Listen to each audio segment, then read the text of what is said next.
Bonita Radio. Síguenos en youtube.tv Diagonal Channel, Diagonal Bonita Radio, en bonitaradio.net, facebook.com Diagonal Bonita Radio y en Twitter, Bonita-Radio. En línea con tu mundo. Las expresiones vertidas en el siguiente programa no representan necesariamente la opinión de Bonita Radio. Las opiniones son exclusivas de sus autores. Bienvenidos a Puerto Crítico, un puerto seguro para la crítica, desde el amor y la alegría, desde el compromiso y la solidaridad.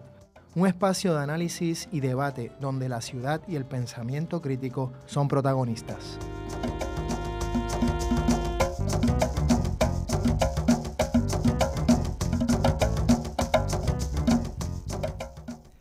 Bienvenidas y bienvenidos a Puerto Crítico. Estamos aquí en Bonita Radio, en Red Global y en este programa en Red Translocal, ya que les habla Juan Carlos Rivera Ramos desde San Juan de Puerto Rico y Miguel Rodríguez Casellas desde Sydney, Australia. ¿Cómo estás, Miguel? Muy bien y muy entusiasmado con el tema que vamos a tocar hoy, Juanqui, porque cuando empieza la temporada navideña en Puerto Rico a veces pensamos que hay que apagar el interruptor de la crítica y del debate, y pues este es al contrario, es ahora que estos temas fundamentales de nuestra convivencia hay que traerlos a la conversación, como siempre. Y nada, loco por empezar ya a conocer a esas entrevistadas que tenemos ahí. Así mismo es, Miguel, precisamente comenzando la Navidad, que no es otra cosa que la natividad, pues vamos a hablar precisamente de y politizar y un poco hacer una crítica de cómo nacemos en Puerto Rico. Y tenemos a dos personas que son dos personas claves en este debate, que han estado trabajando desde hace años en el tema de las cesáreas en Puerto Rico. Y nosotros hemos querido titular el programa de hoy de esta manera: Cesáreas en Puerto Rico, cuerpo de la mujer, colonialismo y neoliberalización de la vida. Y sé que es un título bastante cargado, como si fuera un ensayo académico, pero un poco queremos ser así de ambiciosos porque nuevamente es un tema que se presta para tener no solamente un programa, sino muchos programas, y que es realmente urgente. Con nosotros tenemos a la doctora Ana Parrilla, quien es médica salubrista, especialista en medicina de la lactancia materna. Es catedrática del programa de salud de la madre y el niño de la Escuela Graduada de Salud Pública de la Universidad de Puerto Rico, donde además coordina la División de Educación y Alcance a la Comunidad y el proyecto para la promoción de la lactancia humana y el amamantamiento. Ha escrito innumerables artículos sobre la lactancia y el parto, tanto en revistas académicas como en revistas de interés general. También tenemos a la doctora Janine Santiago, quien es profesora en la Facultad de Estudios Generales de la Universidad de Puerto Rico y es especialista en asuntos de género y colonialismo. Junto a la doctora Parrilla trabaja en el tema de la cesárea en Puerto Rico y sus relaciones con el colonialismo. Bienvenidas a ambas y gracias por estar con nosotros hoy. Muchas gracias, es un placer estar aquí. Sí, gracias por invitarnos. Pensando en este tema, vienen a la mente muchísimas cosas y uno pensaría, bueno, ¿por qué dedicar este programa o un programa específicamente a las cesáreas en Puerto Rico? Y pensando en eso, a veces cuando uno va a diferentes países mirando a las personas, uno puede de alguna manera saber algo sobre la historia de ese lugar. Cuando uno va, no sé, a un país que ha sufrido guerras, a lo mejor uno ve personas que le faltan un brazo, por ejemplo, y puede darse cuenta que en efecto este país pasó por un proceso traumático. A veces cuando uno ve personas cubiertas de una forma, pues uno mujeres cubiertas con un burka, hombres con turbante, etcétera, en algún lugar, pues uno reconoce las culturas y cómo eso se expresa y de alguna manera cómo se identifica esa sociedad. Aquí, y por eso de alguna forma podemos decir que, siguiendo a diferentes historiadores y críticos, que somos historia encarnada, es decir, nosotros cargamos la historia en nuestros cuerpos. Tal vez la mujer puertorriqueña refleja esto de una manera literal cuando pensamos en el número de cesáreas que hay en Puerto Rico. En las últimas cifras que yo leía que eran como 48.5% o 49% de las mujeres que paren en Puerto Rico que han sufrido o tienen cesáreas, lo que obviamente están marcadas en sus cuerpos. Sí, es un problema de salud pública real. Exacto. Nosotros somos el territorio, si queremos hablar de territorios, podemos decir que es el territorio de los Estados Unidos con la tasa más alta de cesáreas. El próximo tiene como 37, 38%, nosotros tenemos 48.5%. Y de los países del mundo estamos entre los primeros y segundos lugares, porque ya desgraciadamente pues China y México también están aumentando sus tasas de cesárea, pero nosotros estamos ahí en la pelea muy grande por eso. Y eso realmente es un tema de salud pública muy serio, porque no solamente afecta a la salud de una mujer, sino afecta a la salud de el niño o la niña que ésta tenga. Y tiene unas implicaciones muy serias, no solamente de salud, sino emocionales, físicas, o un sinnúmero de psicológicas. Y el problema que tenemos muy grande es que pasa desapercibido. Y yo digo que pasa desapercibido pues porque tiene implicaciones económicas, implicaciones de poder, y tiene también, se le hace a cuerpos de mujeres. Y el cuerpo de la mujer se ve como que pues se le puede hacer lo que sea, porque la mujer, como está, es un niño que va a nacer en ese cuerpo, para que salga ese niño bien, es necesario hacer lo que sea. De hecho, las mujeres se creen eso también. Las mujeres se creen que dejándose hacer lo que sea, van a tener un hijo saludable, lo cual no es cierto, y en la mayoría de las veces se estima que 2/3 partes de estas cesáreas son innecesarias, cuando partimos que la recomendación internacional es que no pasen del 10 al 15% de las cesáreas, y nosotros tenemos 48. O sea que se están haciendo 2/3 partes sin necesidad.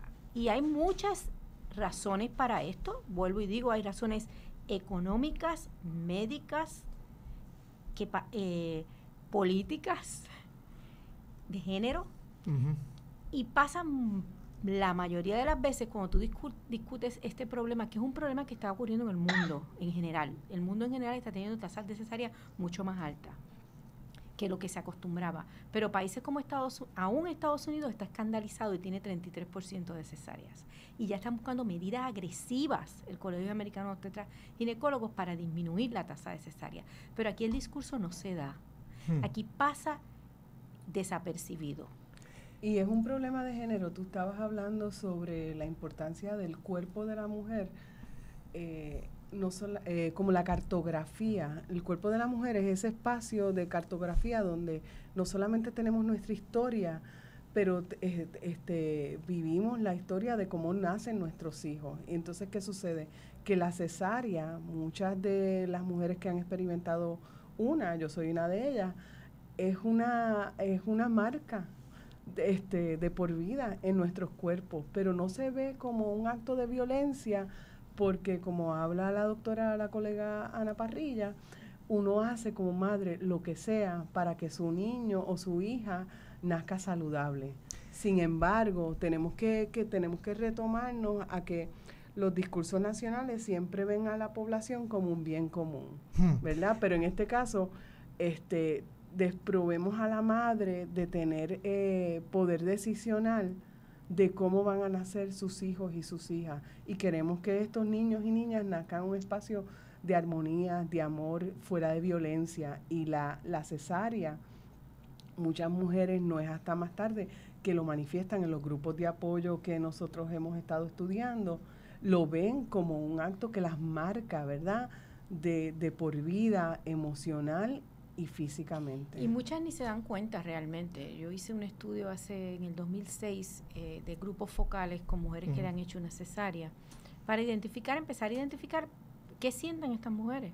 De ahí surgieron después los grupos de apoyo para cesárea, como una necesidad a lo que identificamos en el estudio, de que muchas de ellas ni se enteraban de lo que le habían hecho a su cuerpo y a su mente, porque no es ni el cuerpo, una herida es una herida emocional más que una herida física. Y muchas de ellas no entendían esa falta de, esa sensación de soledad, de abandono, de haber sido utilizadas, que no podían explicar porque tenían un niño saludable en sus brazos. por qué se sentían tan mal ante el proceso. Entonces hicimos esta investigación, 120 mujeres alrededor de toda la isla, lo hicimos con población del programa WIC, 80%, que son 80% de las mujeres puertorriqueñas reciben el programa WIC, por lo tanto era nuestra población ideal, y identificamos toda esa serie de necesidades. Estaban muchas de ellas, todas las entrevistadas sentían que habían sido una cesárea innecesaria, que no se les explicó correctamente, que no se les ayudó, se sentían abandonadas. Que no hubo consentimiento informado. Y una de las cosas importantes que encontré en el estudio también fue que todas hubiesen querido tener un parto vaginal en el próximo embarazo, no otra cesárea. Contrario a lo que alegadamente se dice por ahí, que las mujeres piden la cesárea y que ellas no quieren pasar dolor ni sufrimiento y por eso escogen una cesárea, que es el aspecto que lo que dicen los médicos, ¿verdad? De por qué hacen tanta cesárea, una de las cosas.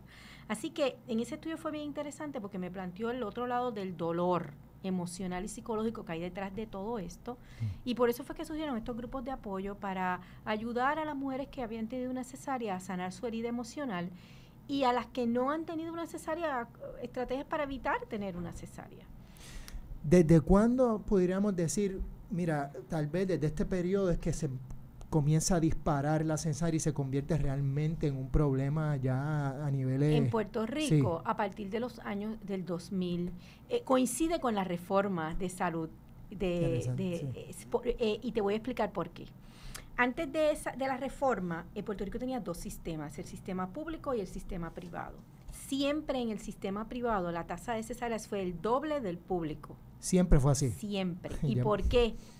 Porque uno se basaba en la economía, el dinero, pero no ni la economía, el tiempo que ese médico necesitaba tener, a veces es importante más que el dinero, se convierte en dinero a la larga. Claro. Y entonces el otro tenía un médico que estaba de guardia y cuando él se iba por la mañana a las 8 de la mañana le decía al que venía, mira, esta mujer está pariendo, está en la cama, qué sé yo qué. Nadie tenía prisa por acelerar una cesárea porque el sistema corría diferente.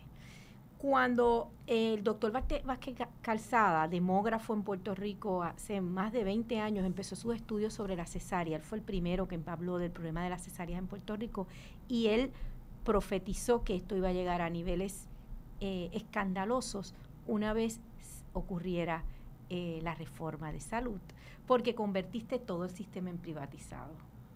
Entonces ya es un médico dependiendo de él mismo, no hay otro backup, no es uno que entra y otro que sale, se convierte esto en una máquina de hacer dinero o de economizar tiempo para tener un poco de calidad de vida que yo lo pudiera entender. Lo que no entiendo es cómo lo trabajan y lo manejan. Yo creo que todo el mundo tiene derecho a calidad de vida, pero hay manera de manejarlo.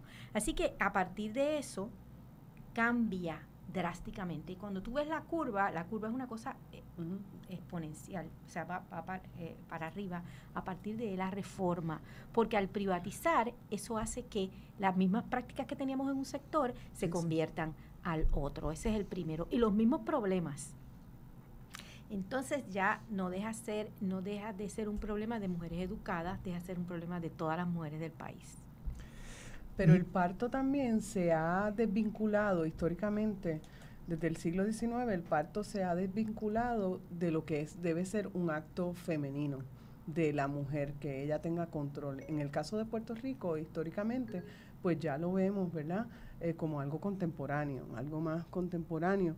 Pero eso todo tiene que ver también con la noción de industrialización, de la medicalización del cuerpo de la mujer, de los tratamientos y del parto como tal. Entonces la madre deja de parir en el espacio del hogar para parir ¿dónde? Pues en los hospitales, y entonces se ve la medicalización del parto. O sea que históricamente tenemos que trazar unos hitos, ¿verdad? Para que se vean unidos estos procesos ideológicos. Y aquí se marcó eso mucho en los 70, porque entonces se elimina la partera y entra el obstetra. Y entonces al no tener proveedores de partería suficientes, en un momento dado lo que hubo eran 3 o 4, pues la mayoría de las mujeres tenían que parir con un médico. bajo el control de un médico. En otros países como los suecos, los noruegos, Suecia es un país donde el 90% de los partos son en hospitales, pero los atienden parteras. El 90%. Holanda, por otro lado, el 33%, 34% lo atienden en la casa, parteras. Y hay un sistema bien coordinado. Nosotros no. Inclusive en el modelo americano existen oficinas de médicos ginecólogos que trabajan en conjunto y trabajan con parteras. Sí. Y entonces el ginecólogo ve pues casos, ¿verdad? Ya unas cosas muy especializadas, pero trabajan en conjunto. De hecho, el 10% de los partos en Estados Unidos lo hacen parteras. O sea que aún ahí estamos. Pero es un tema bien complejo. Entonces la clase médica se siente muy amenazada, aparte de todos los issues que hay de género y todas las cosas.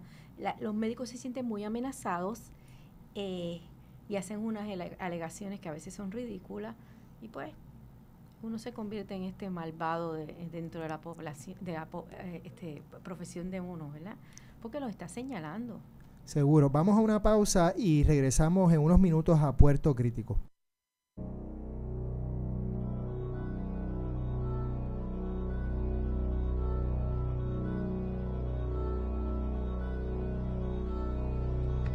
Llegó tu programa deportivo. Tu programa deportivo.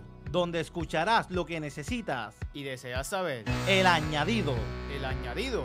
Noticias. Datos. Predicciones. Entrevistas. Y más. En El Añadido. Todos los martes desde las 7 de la noche por Bonita Radio. En línea con tu mundo.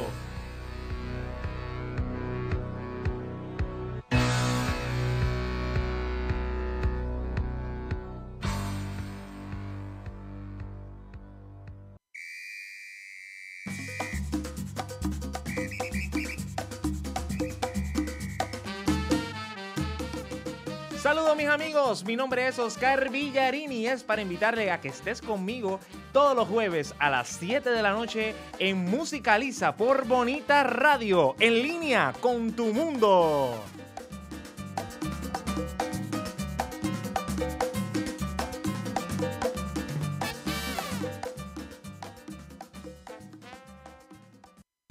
Y regresamos a Puerto Crítico, hablando de cesáreas en Puerto Rico, cuerpo de la mujer, colonialismo y neoliberalización de la vida. Y hemos estado hablando precisamente de esos temas y cómo el sistema de salud, pues la privatización ha tenido un efecto muy directo en cómo las cesáreas se han disparado en Puerto Rico.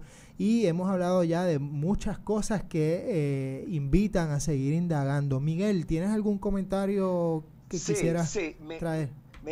Me interesa sobremanera el ángulo de cómo se interconecta este asunto que parecería pues un asunto estrictamente limitado a la mujer y al trato que le hemos dado, y cómo empieza a tocar la política y lo que ha sido nuestra historia en Puerto Rico. No que no tenga suficientes méritos el que abordemos esto desde una perspectiva estrictamente femenina, por supuesto que no, parece mentira que eso no sea suficiente, pero me interesa el ángulo de cómo esto se interconecta con otras cosas. Por ejemplo, o sea, aquí vemos que hay un acto de violencia original en este país, y este es un país que fue arrebatado como territorio, pero también los cuerpos fueron reclamados como pertenencia también a un imperio, pues que como parte de su estrategia geopolítica, pues vio útil meterse en Puerto Rico, vamos a hablar así. Y ese acto violento, de alguna manera, trajo también la ideología de la ciencia y de la seguridad y de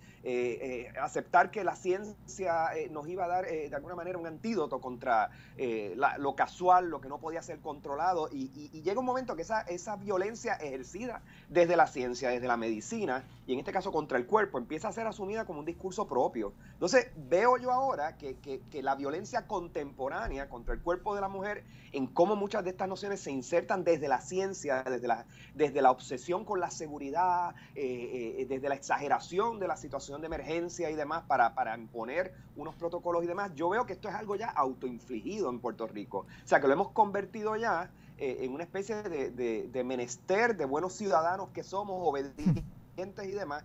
y que empieza a dejar de ser, ¿verdad?, una medida externa de colonización como pudo haber sido en su momento. Ahora, volviendo a esto de nuestra historia política y demás, ¿no ven ustedes una relación entre este asunto de las cesáreas y el descontrol con el cual se están ocurriendo en Puerto Rico con mecanismos que a lo largo del siglo XX se dieron de control poblacional, incluyendo pues los ejercicios que sobre el cuerpo se hicieron en Puerto Rico, experimentos y demás, incluyendo la píldora anticonceptiva? O sea, porque en Puerto Rico, aunque ahora hablemos de crecimiento poblacional, el gran problema también desde la ciencia, que se inventa los problemas también, era que éramos muchos y no cabíamos. Sí. Y había que entonces limitar la cantidad de puertorriqueños, que claro, otros hemos interpretado ahí, muchísimas personas, que eso era un mecanismo más de colonización, ¿no? De casi que de exterminio, a una velocidad tan y tan lenta que no se percibe como tal, como el gran acto violento genocida que podía ser. Ahora, ¿no será esto de los cesáreas un reducto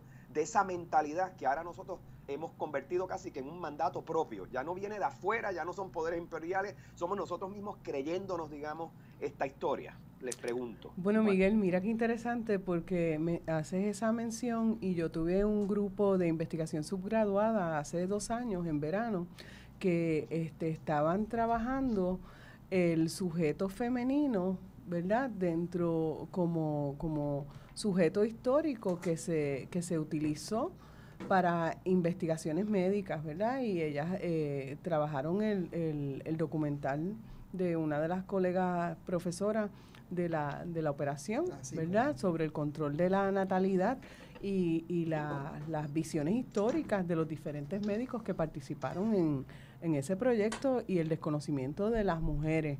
Así que dentro de la universidad se están dando a nivel subgraduado grupos de estudios que están problematizando estos tipos de aspectos. Qué bueno. La doctora Parrilla y yo, ¿verdad? Yo estoy en Río Piedras y ella está en el recinto de Ciencias Médicas en la Escuela Graduada de Salud Pública. Estábamos en diálogo, ¿no? En diálogo sobre cómo podemos ver este problema de una manera más comprensiva. Y yo le decía que Albizu Campos decía que parte del coloniaje era la falta de amor a nosotros mismos, y que si nosotros, Albizu decía que si nosotros no teníamos amor, si no nos amábamos, que no teníamos ese corazón lleno de amor, no nos íbamos ni a amar, ni luchar por la independencia de Puerto Rico, ni por la historia de nosotros mismos, ni tener conocimiento de nuestro presente ni de nuestro pasado.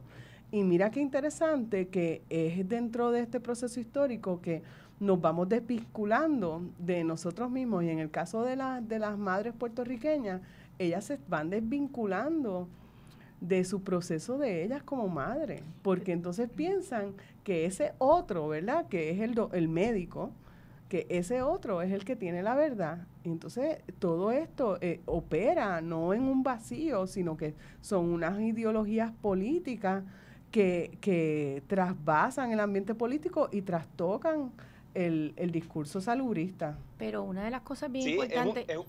Disculpa, una de las cosas bien importantes...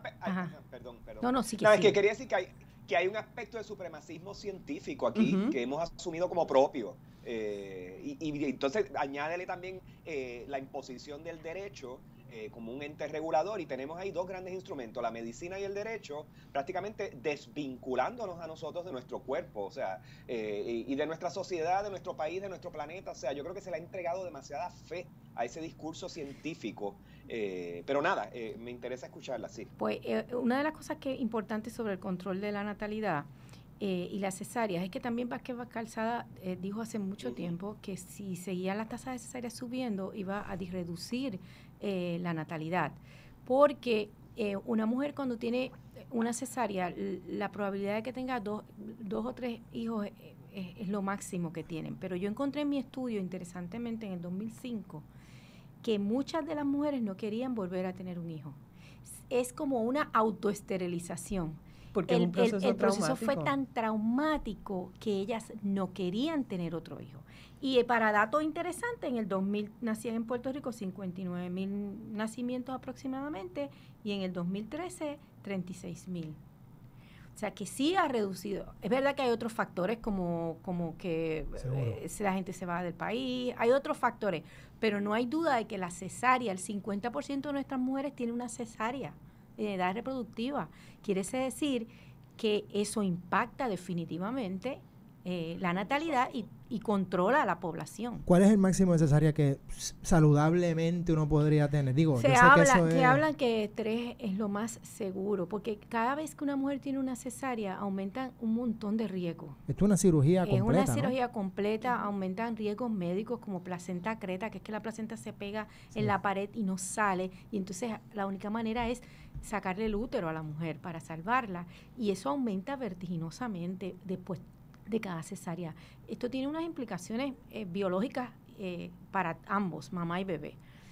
Así que estamos hablando de un problema complejo, pero según yo fui estudiando y he observado en los grupos de apoyo y a través de mi trabajo, yo empecé a darme cuenta que yo he estado en contacto con otras poblaciones en Latinoamérica, con otros grupos que son activistas a favor del parto humanizado, que es como yo me llamo realmente, me gusta llamarme una activista del parto humanizado. La visión puertorriqueña definitivamente está marcada por nuestro estatus y por la visión colonialista que tenemos de nuestra situación y nuestro cuerpo.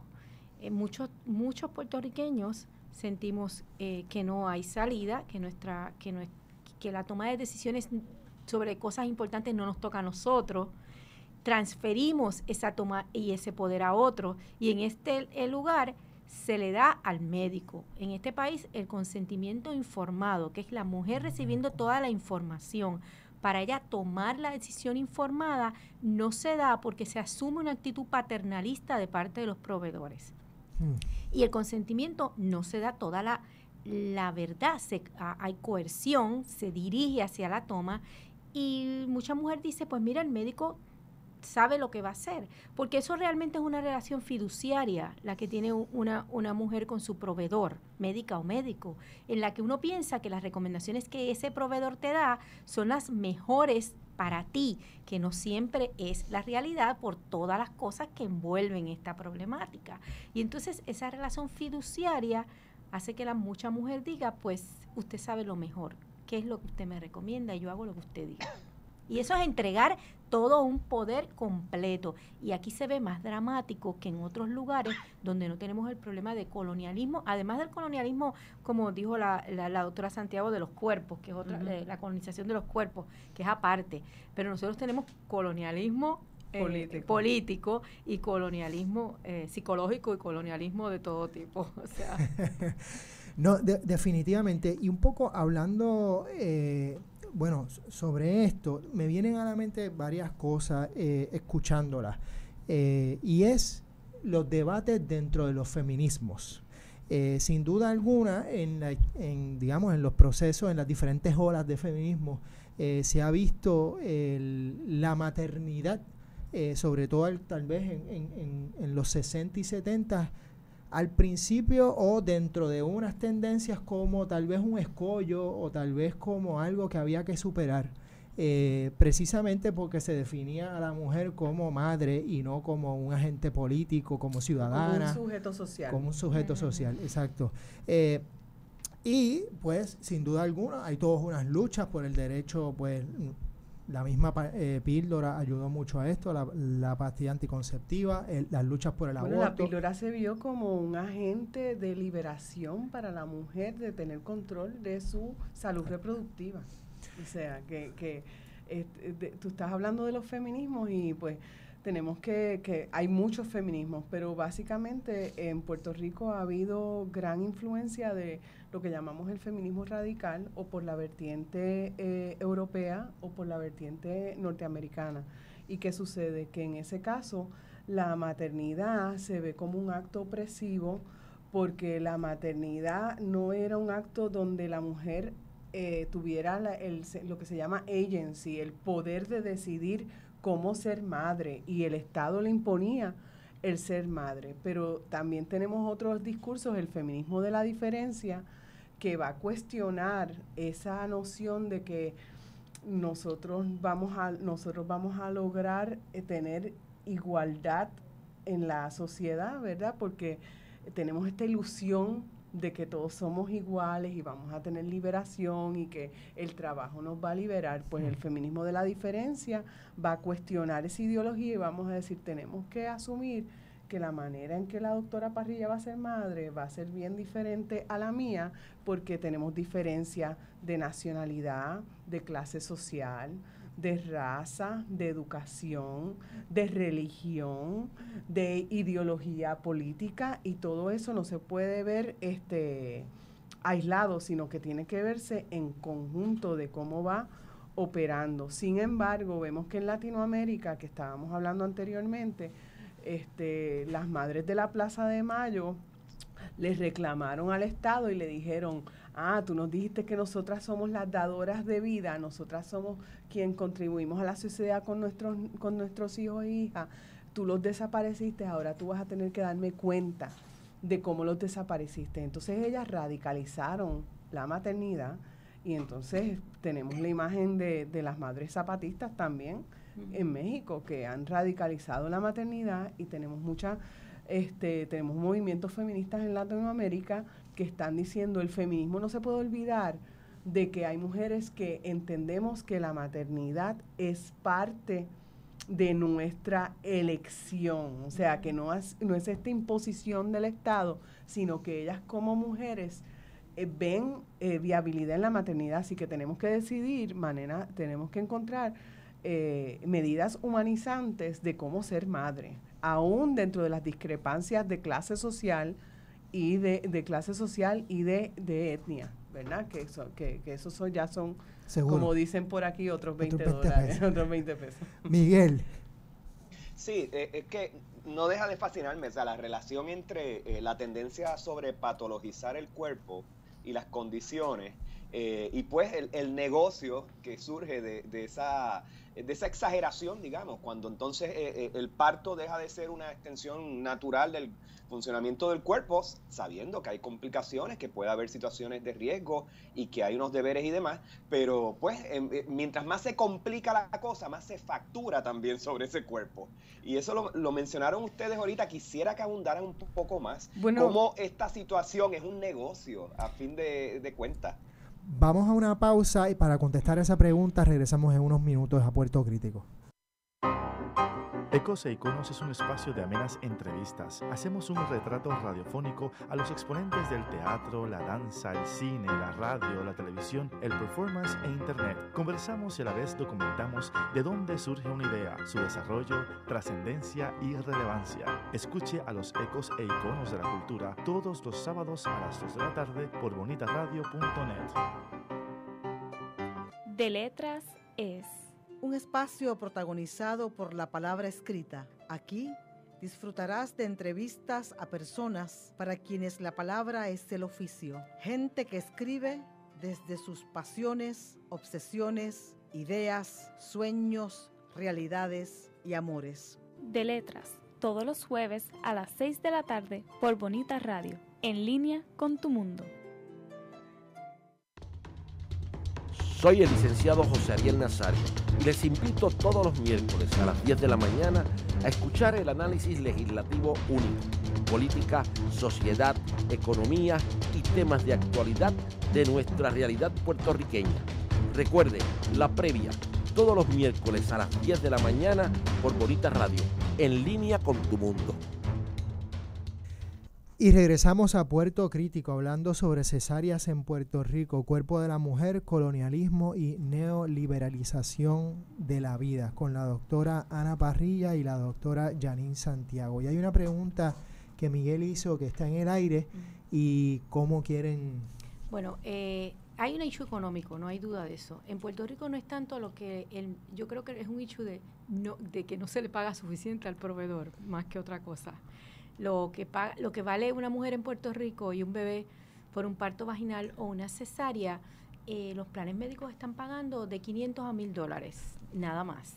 De 500. Comparando con un parto, lo menos que pagan en Estados Unidos son $6,000, pero pueden llegar hasta $12,000. ¿Qué implica esto? Implica que se convierte en una fábrica de atender muchos para conseguir más. Y no le pagan más al médico por una cesárea o un parto vaginal. Le pagan lo mismo. Lo que pasa es que no es lo mismo estar 24, 48, 72 horas esperando que un bebé nazca a una cesárea que se hace en media hora. Y lo más que le puede tomar es 1 hora. ¿Y quién lo cubre en su oficina esas 24, 48, 72 horas? Se convierte a la larga en pérdida de dinero. ¿Y quién asegura su calidad de vida? Que él tenga relación con su familia, con sus hijos. Todo eso se convierte a la larga en dinero. Así que no es una cuestión de que se gane más porque se le haga una cesárea. No pagan más. De hecho, se paga más fijo. El hospital a veces lo que está recibiendo es una tarifa fija por lo que sea. Por ejemplo, te doy $3,000 por cada parto y lo que tú hagas, pues, eso es lo que lo va a cubrir. O sea, no es una cuestión de que sea una diferencia tan marcada económicamente como en otros lugares que sí ocurre. Por eso es que aquí es tan interesante el hecho de que los médicos han tratado de evitar el factor económico, cuando yo creo que ellos tienen que trabajar sobre recibir una retribución correcta por el trabajo que hacen, si lo hacen bien. Lo que yo no creo que es ético es no querer tocar esa parte y entonces decirle a todo el mundo que las vas a inducir los miércoles a las 7 de la mañana. La inducción aumenta el riesgo de tener cesáreas 3 veces y a las 6 de la tarde, si no has tenido a tu hijo, te van a hacer una cesárea. Y eso es un patrón en este país. Desgraciadamente, se trató de lidiar en la legislatura hace como aproximadamente 6 semanas. Se está haciendo una investigación sobre varias leyes en Puerto Rico. Una es la ley 156, que es la ley de acompañamiento en el parto y que garantiza unos derechos a la mamá y al bebé.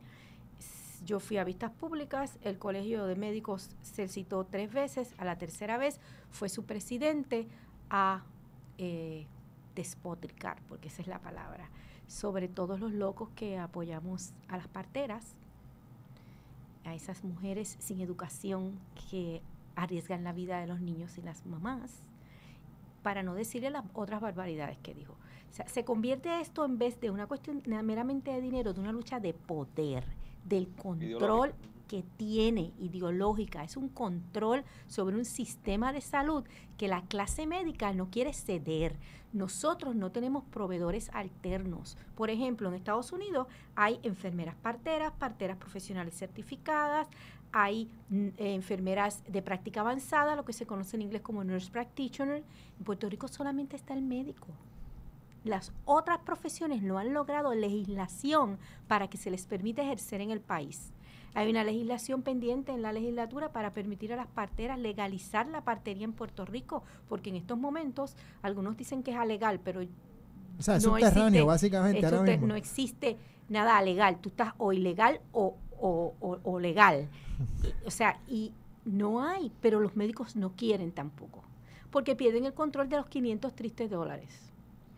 O sea, que el cuerpo de la mujer se convierte en rehén de una estrategia de expansionismo colonial, vamos a decirlo así. Exactamente. Y esto entonces es horrible, es una cosa bien terrible, porque están decidiendo sobre las mujeres los intereses de otras personas. Y aún hay intereses hasta, yo digo, hasta en las mismas parteras. O sea, unas quieren legislación, otras no quieren porque no quieren que controlen su práctica y no quieren ser reguladas. Hay otras que sí entienden que la regulación es importante porque le brinda seguridad a la mujer y a ellas como proveedores. Hay unas luchas terribles detrás de esto y en el centro está una mujer.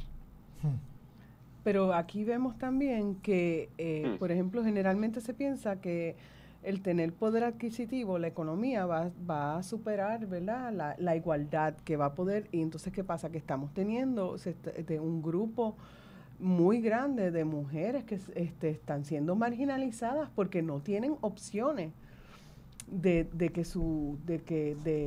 poder tener un parto humanizado. ¿Y qué es lo que es un parto humanizado?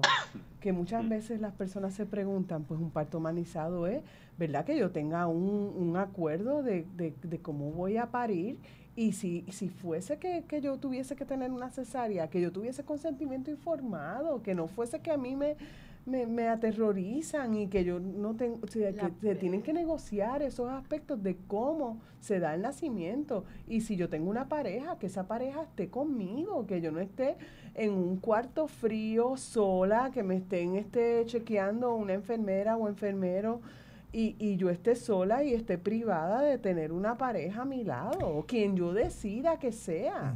Ya estamos hablando de cosas de género. Seguro. No hablemos Pero, de parejas, ¿verdad?, que son fuera de los confines de lo que se considera Pero la tradicional base en de la Puerto humanización Rico. también es la autonomía.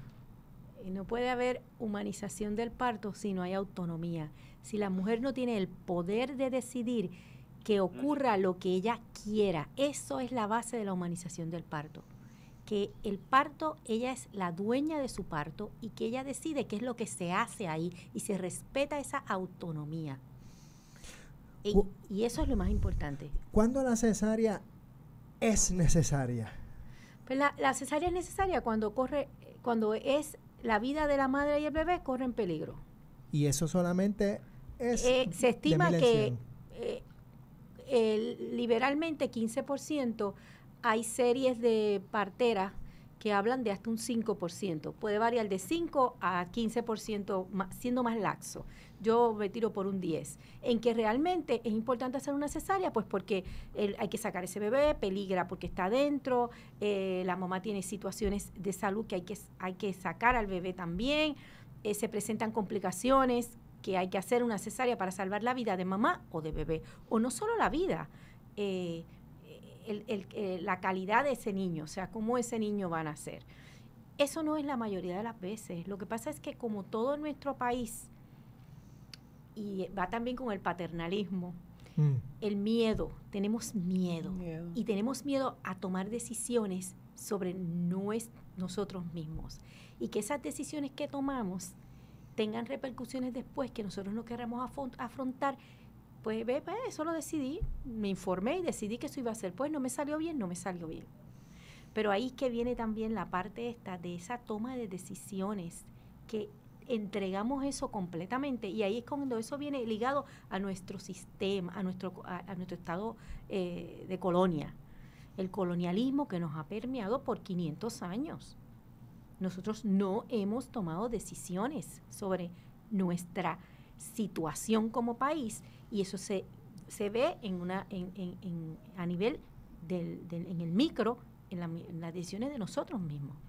Es interesante porque pienso en la palabra paciente. Hay un sociólogo argentino que se llama Javier Aullero y desarrolla todos unos análisis muy interesantes y muy relevantes, me parece, sobre el término paciente, cómo en cierta manera acabamos siendo pacientes del Estado, pero paciente en la doble acepción, tanto como aquel o aquella que necesita ayuda porque está enfermo o enferma, pero también paciente porque tiene que tener paciencia y que y que tiene que estar tranquilo o tranquila, y no importa lo que el Estado haga y lo tenga o la tenga esperando o lo que sea, tiene que aceptar lo que se diga desde arriba. De hecho, la palabra paciente a mí nunca me ha gustado, pero no encuentro otra mejor. La otra que usan algunas personas son clientes, que puede ser peor. Que no me gusta, que para mí es peor. Claro. Yo conozco psicólogos y otra gente que usa cliente, pero cliente me parece bien fuerte, porque la relación entonces ya es bien clara. Mercantil totalmente. Así que... pero precisamente del lenguaje, ¿verdad? Sí, pero un poco pensando en ese discurso, cómo y por ahí es que viene la pregunta, ¿qué pudiéramos hacer? Entonces, ¿cuáles son las respuestas a esto? ¿Cómo se están o no organizando la gente?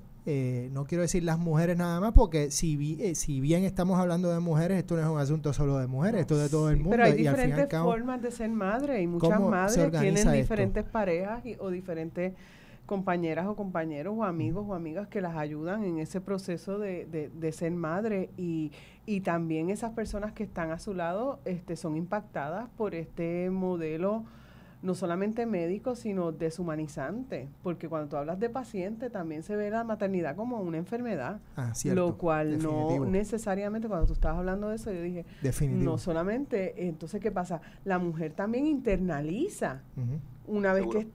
que está embarazada, ay, estoy enferma, y entonces eso, la ideología es muy fuerte, ¿no? ¿Verdad? Y entonces tenemos que educarnos, contrarrestar contra eso, tenemos grupos de apoyo, y buscar información. Muchas de las mujeres no saben que pueden también negociar y establecer y redactar un plan de parto con sus proveedores de salud, informarse de sus derechos y también saber que tienen que asumir la decisión que están tomando.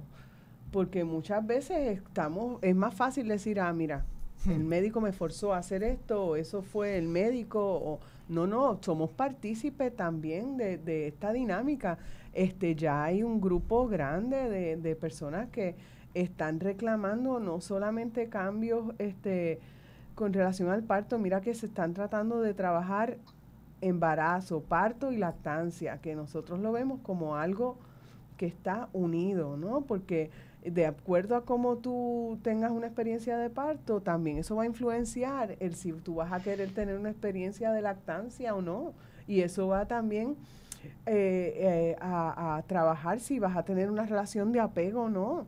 O sea que todas estas cosas no se pueden seguir viendo aisladas. Por eso es que queremos tener un análisis más comprensivo de que esto no es solamente un problema de salud pública, sino que no se da en un vacío, sino se da en un contexto político e histórico. Sí, y una de las cosas bien importantes es que tenemos que tenemos que crear legislación para que hayan otros proveedores que atiendan el embarazo y el parto. No puede haber un monopolio, no pueden ser los obstetras los únicos. Las mujeres tienen que tener opciones. Si no tienes opciones, ¿cómo vas a escoger? Y cuando dicen proveedor, estamos hablando de parteras. Estamos hablando básicamente sí, parteras, en seguro. el sentido de la atención del parto son las parteras. Y poder parir dentro del hospital y dentro del hospital, en la casa, en centro de parto, pero con una partera, que esa no es una opción que tienen la mayoría de las mujeres de este país. La mayoría de las mujeres de este país en estos momentos que quieren tener un parto humanizado, lo tienen que tener en su casa. Muchas veces, algunas de ellas no deberían tenerlo en su casa. Por ejemplo, se habla de que el parto vaginal después de una cesárea es más seguro tenerlo en un hospital, pero no les quedan opciones porque no hay salida. Así que tienen que ir a su casa con parteras y tienen que pagar en dinero, que yo encuentro que no pagan tanto. O sea, para mí vale la pena lo que ellas están cobrando. Pero no todas las mujeres tienen esa capacidad. Otra vez el poder adquisitivo de tomar ni tan siquiera de la toma de decisiones. Hay mujeres que no pueden plantearse esto que estamos hablando. No tienen ni la educación ni el entorno social. Ni la red de apoyo. Ni la red de apoyo para plantearse esto que nosotros estamos hablando. Es una realidad que ellas ni entienden tan siquiera. Pero es loco porque uno pensaría que en cierta manera todo lo contrario, porque en la visión generalizada uno piensa en partera y uno piensa en pobreza, uno piensa que antes era así, cuando cuando se criaba mi abuela, pues nació en su casa con la partera, etcétera. Entonces pensar que una mujer pobre lo que piensas en todo lo contrario, en parir en el hospital, porque no tiene tal vez el acceso precisamente a la información de que sí se puede parir en la casa a través de parteras, etcétera. ¿Cómo pasó esto? Es decir, ¿cómo se medicalizó la sociedad tanto porque el al médico nivel? Entró a tomar el poder en Puerto Rico para los 70, había una escuela de enfermeras obstétricas, parteras, hay una disputa sobre qué es el nombre. Sí. Y eso se cerró. Y entraron al desarrollo de obstetras, la especialidad médica. Entonces, esa especialidad médica, que pueden ser médicas, mujeres sí. Pero asumen la actitud de la clase dominante, Seguro. así que es lo mismo. No. Así que el problema es que entonces el control médico total y el parto, que deja de ser un evento familiar y natural para convertirse en un evento médico. Un poco pero también afecta la lactancia, la clase social. Mira que muchas mujeres pensaban que eso de lactar, eso era de mujeres poco educadas y mujeres desprovistas de alternativas, y que los mismos hospitales también lo que te decían era, mira, ese bebé no está lactando lo suficiente, cuando en realidad un infante, doctora Parrilla, cuánto es que necesita tomar de leche, esto no es un chorro, esto no hay que darle las 6 onzas esas de fórmula, pero la mujer también está desprovista de las alternativas. Entonces, pues hay otras mujeres que tenían este estigma de que la lactancia, eso era esa cosa del pasado. Mira que muchas veces no es hasta las bisabuelas que les pueden hablar a algunas de las mujeres sobre una tradición de lactancia, ¿verdad? Porque muchas veces las madres jóvenes, sus madres no lactaron, así que no las pueden apoyar en ese aspecto, porque a ellas les dijeron que lo que era saludable e importante era la fórmula. Y antes de los 70 lactaban las mujeres pobres y no educadas. Después, a partir de los 80, entonces se virtió la tendencia y ahora quien está lactando es la mujer clase media alta o bien educada. Es todo lo contrario. Es todo lo contrario. Ajá. Y entonces, ¿y cómo? Porque claro, yo pienso en fórmula y rápido pienso en la Nestlé, pienso en las transnacionales. Sí. ¿Cómo precisamente, no? Estas compañías ayudan también a los hospitales, financian, tienen dinero envuelto en los hospitales. ¿Cómo todo esto de alguna forma, poco hablando de esa neoliberalización, ¿no? Cómo ese proceso de mercantilizarlo todo acaba... Para eso necesitamos otro programa. Ajá. Porque la industria de alimentos infantiles es todo un monstruo, con un montón de raíces, y las implicaciones de esa industria de alimentos infantiles que tienen en la toma de decisiones y en la salud es bien interesante, pero te digo que necesita otro programa. Sí, bueno, pues ya ese programa va a estar definitivamente. Miguel, ¿algún comentario?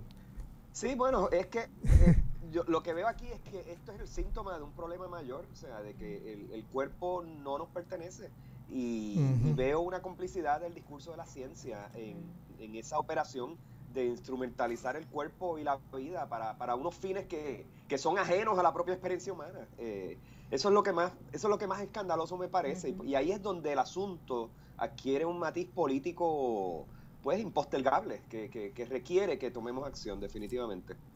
No, y digo, yo no quiero hablar de mí, pero tengo que reconocer que me siento muy aludido en esta discusión, porque precisamente yo tengo 2 hijos y nuestro primer hijo, pues tuvimos esa experiencia, y eso, que fuimos equipados, de que este niño pues va a nacer de acuerdo a cuando tenga que nacer, ¿no? Cuando sea, ¿no? Naturalmente, o digamos como lo que llamamos naturalmente, precisamente cuando tenga que salir. Y acabamos en el hospital y básicamente nos dijeron, si siguen esperando, el niño puede morir, ¿no? Entonces, pues claro, en ese momento uno se siente aterrorizado. Pues claro, la mamá se paró, pues vamos a la sala de cesárea, ¿no? Y ver esa cirugía, porque también, digo, no es que yo vi en el momento, pero sí vi esas tenazas abrir ese útero, y realmente tú te das cuenta de que esto es una cirugía sumamente mayor. O sea, esto es una cosa fuerte, muy, muy fuerte.